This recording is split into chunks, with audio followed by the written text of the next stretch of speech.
high-profile Republicans who cannot bring themselves to vote for Donald Trump. And Hillary Clinton capitalized on that in a recent campaign ad. Take a look. It's a race-baiting, xenophobic, religious bigot. Donald Trump is a phony, a fraud. He's not a serious adult.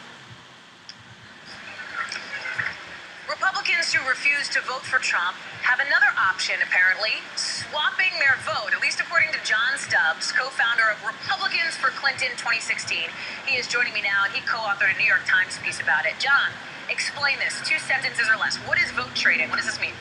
If you want to vote for a third party and you live in a swing state, don't do it. Trade your vote with somebody who lives in a safe state. Why does this work? Well, if you live in a swing state, your vote is literally worth up to 10,000 times what a voter in a safe state. That's according to Princeton research that you can find online at elections.princeton.edu. Each vote all across the country is weighted based on likelihood of the candidate winning and based on the closeness of the race in that state. The system was set up not by us, not by you, but it is what it is. And in a system like the one that we have, the Electoral College, it's important for voters who, each person is affected by the outcome of this race, to persuade other voters to vote for the right candidate. So, we have this graphic up on screen, right? It's this idea that if you're going to vote for a third-party candidate in New York versus Florida, walk us through how this would work. Other voters to vote for the right candidate.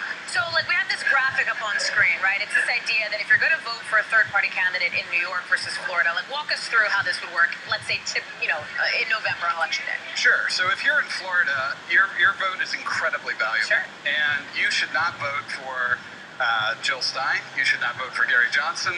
You should instead vote for Hillary Clinton. If you believe that the worst case scenario for this election is Donald Trump winning, why would you vote for a third party in that state? Why would you risk tilting the election like Ralph Nader did in 2000 in this year for Donald Trump? So this is something, this idea of vote trading is something that was talked about a little bit, right, back in 2000? Sure. So there were about a dozen Nader traders websites, as they were called. And the problem is they started very late in the game. Last couple of weeks, web was really rudimentary. Now we have better apps, the internet's grown up a bit, and people can really find each other in many ways that they couldn't in 2000.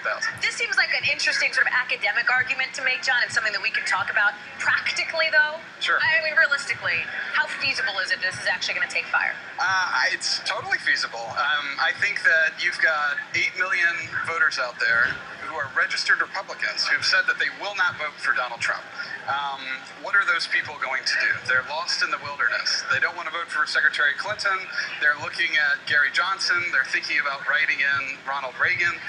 They should really consider their vote, find somebody to trade with, and instead vote for Secretary Clinton. It's about giving Republicans tools to feel better about voting for Secretary Clinton. Okay, so let's game this out, right? Let's say you decide to switch your vote or to trade your vote with somebody else. How do you know they're actually going to vote how they say they're going to vote?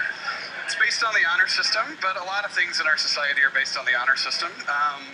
You order a coffee, you trust that the person is going to make it the way that you order it. You're going to spit in it, right? Right. So there are also ways such as the Never Trump app, which you can download on Android and iPhone today, that allow you to trade with your friends or your colleagues in your contact list. So these are people that you already have a relationship with, and you would be able to verify what they're doing easier than a stranger. What kind of pushback, though, have you heard from people who want to support these third-party candidates who are resistant to the idea of casting a vote for Hillary Clinton? How do you convince them otherwise? Yeah, I mean, look, if you love Gary Johnson, vote for Gary Johnson. This isn't for you. But, take Ohio, for example. In Ohio, you had